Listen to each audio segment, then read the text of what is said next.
Bilang paparating na naman ang campaign season, maagang nagpaalala ang environmentalist at senator na si Loren Legarda sa kapwa niya mga politiko kung saan binigyan din nito ang pagiging responsableng makakalikasang individual sa buong panahon ng kanilang kampanya.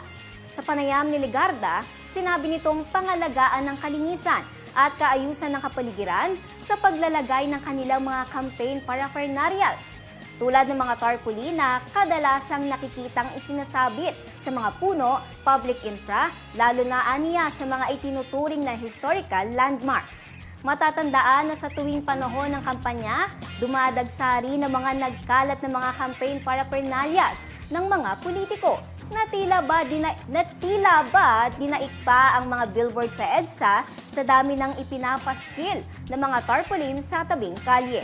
Ayon kay Legarda, sa mainam kung ilagay ang mga ito sa mga designated area kung saan lamang dapat na magkabit ng mga posters ang mga kandidato.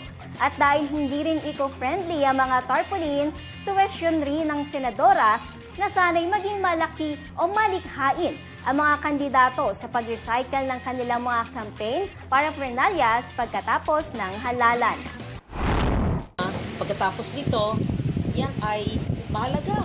Pwedeng i-resikulo into bags, placemats. Di ba si Sarah Juan, ang ganda ng ginawa niya, yung mga bags. Saan yung bag ko? Meron akong bag. Gawa sa tarpaulin. Kung tayo magsabit ng maski anong tarpaulin o plastic na poster sa mga puno. Huwag rin po tayong magsabit ng maski ano sa mga public infrastructure, lalo na ang mga monumento o landmarks, historical landmarks na heritage structures. Maari siguro sa mga pribadong bahay o mga gusali o sa isang common area para sa posters.